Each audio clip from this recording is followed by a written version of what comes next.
I firmly believe this is one of the best songs of the 70s. It's certainly a song that has been near and dear to my heart for a long time, as I'm sure it has been for many of you, and the reason is it has great lyrics, a great melody, and a nice simple chord progression.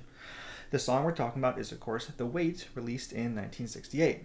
We're going to go over everything step by step in today's lesson, and at the end of the lesson I'm going to show you how to play that famous intro lick, so be sure to stick around all the way until the end. Before we start, I would encourage you to go down to the video description, open the link that has all of the materials for today's lesson. That way when you're sitting down to practice, you'll have everything ready. So if you're tuned up and ready to go, let's get started. So the verse is a simple 3-chord pattern that never changes. Every verse is exactly the same. So we start with a G, and then a B minor, and then a C, and then back to a G. This repeats 4 times for every verse. Now only one of these transitions is tricky, and it's the G to the B minor. This chord is easier than it looks. In fact, all we have to do is move the ring finger from here to here and lay the pointer finger across the strings in a bar like this. Watch that again. So we play the G chord and move our ring finger from this 3rd fret to this 4th fret, and then we lay the pointer finger across the 2nd fret right here. I want you to notice that the angle of my wrist changes when I play the G and when I play the B minor. So on the G chord, it's at a little bit more of an angle, and on the B minor chord, things have straightened out a little bit. The chorus is even easier. We go from a G to a D to a C, finally stopping on a C, like this. G, D, C. All right, let's do that one more time. A G, a D, to a C, okay? And then eventually we're going to stop on that last C with 2 hits like that, but we'll cross that bridge when we get there. The strumming pattern goes like this. It's a down, down, down, up pattern, and the counting is 1, 2, 3, and 4, and. But I need to explain an important detail. The 8th notes are swung. A swung 8th note has a little bit more lope to it, a little bit more drag. It's not a straight up and down da-ka, da-ka, da-ka kind of 8th note. It's more like da, da, da, da, da, da, da. Let me demonstrate.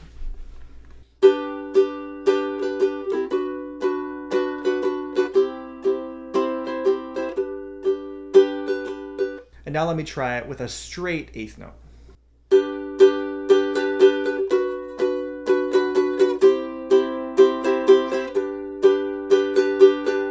To me, the first one almost sounds more like a cowboy strum, kind of a lopey sort of strumming pattern. And the second one sounds a little bit more duck, duck, duck, duck, kind of mechanical.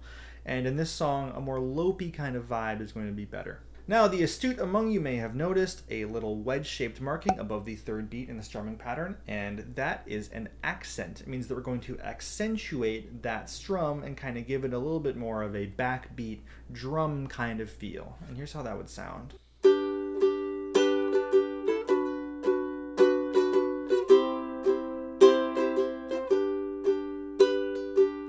So you can see on that 3rd stroke, 1, 2, 3, and 4, and 1, 2, 3, and 4, and 1, 2, 3. I'm just putting a little bit more juice behind the strum, and it gives it this groove, this sort of drummer-like vibe to it that really helps push the song forward. Okay, so that brings us to the verse section with the strumming. Here's how that's going to look. So we'll start with a G, we'll go to a B minor, and then a C, and then back to a G, okay? So it'll go like this. 1, 2, 3, 4. 1, 2, 3, and 4, and 1, 2, 3, and 4, and 1, 2, 3, and 4, and 1, 2, 3, and 4, and.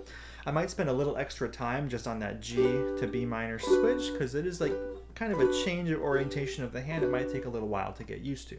Now, if you're having trouble getting that ring finger over there and having the bar as well, what we can do is simply lay our pointer finger across these 3 frets right here with the 4th string muted like this. And you'll notice those 2 chords sound basically identical. So that's an option for you if you feel like getting the ring finger over there while keeping the bar is a challenge. You can leave that ring finger out and just lay that pointer finger there, and with your fingertip, mute the 4th string. Here it is again. 1, 2, 3, 4. 1, 2, 3, 4. 1, 2, 3, 4. 1, 2, 3, 4. 1, 2, 3, 4. Every time we play a verse, we do that progression 4 times. So that brings us to the chorus, where we have a slightly different strumming pattern. We're going to do 2 downstrokes on a G, 2 downstrokes on a D, and then back to the original strumming pattern on a C. It'll go like this. Here's our 2 downstrokes on D, our 2 downstrokes on the D, and then on the C chord, down, down, down, up, down, up. Here it is together. 1, 2, 3, 4. 1, 2, 3, 4. 1, 2, 3, 4. 1, 2, 3, 4. Once you do the cycle 3 times, you play a C twice and hold.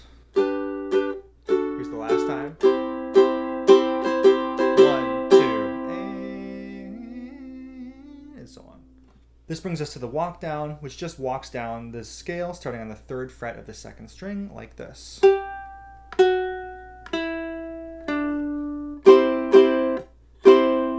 And here's how that goes. Let's break that down a little bit. So we start with the 3rd fret on the 2nd string with our 3rd finger. Then we go to the 2nd finger on the 2nd fret, and then open like this. So we might just pause for a minute, just practice that. 3, 2, 0, just on that 2nd string there. And then we get down to this 2nd fret note right here. This is a D on the 3rd string. Once we get there, we get our hand in position to play 3 C chords like this. 1, 2, 3, 4, 1, 2, 3, 4, 1. Okay? This happens once after every chorus and twice before the last chorus. And then I think we also end with this. The song sort of fades out with this walk down progression playing. So you can even double up the notes in the walk down, play each one twice, leading into that C chord like this.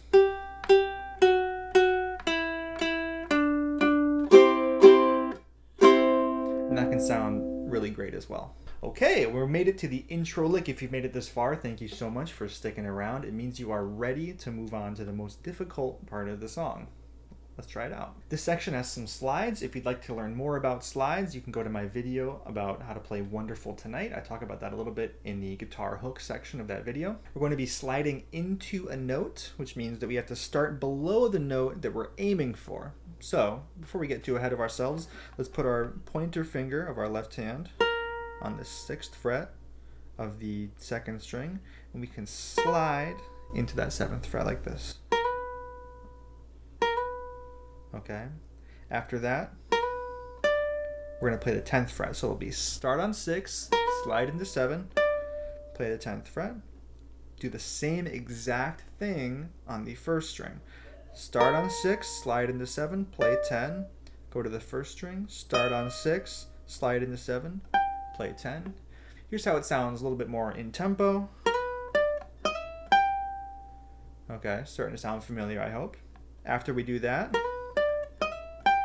we sort of descend down that little scale that we've just played. So we go 7, 10, 7, 10 with the slides, and then 7, back to 10 on the 2nd string, back to 7 on the 2nd string.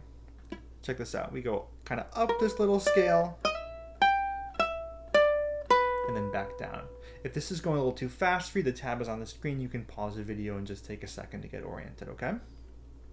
Now, after that initial sequence of notes, we go to the 9th fret on the 3rd string, and then we play the 7th fret after that 3 times. Here's how that sounds all together.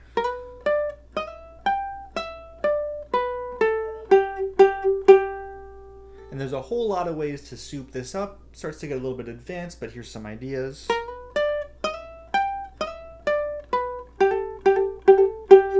That was just me adding some hammer-ons in there. If you're not sure how to do a hammer-on, that's okay. I would stick to the more basic version for now, and you can learn a little more advanced technique down the line. Okay, so here's what we're going to try to do. We're going to do a bit of a play along so you guys can see how all the sections fit together with the vocals and everything. We're going to do the intro, the verse, and a chorus so you can have something to play along and practice with. Starting with the intro. 1, 2, 3, 4.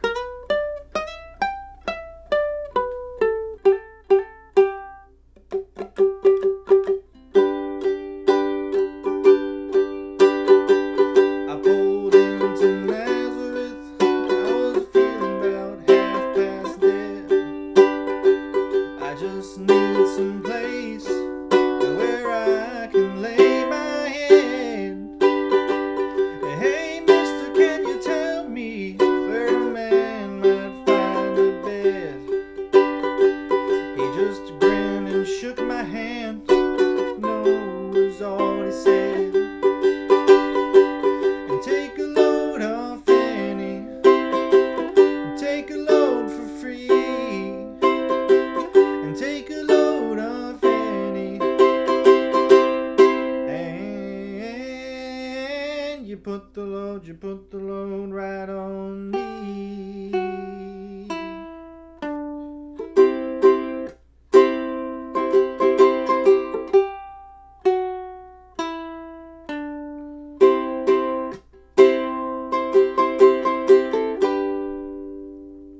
Some of you might have noticed I made a couple mistakes, maybe with the strumming, and I left that in there just because I think it's important to teach this lesson. You have to keep going. No one is going to stop and wait for you to fix the mistake, right? It's always, and I mean 100% of the time, better to just keep going, right? Because it is stopping and fixing that calls attention to it.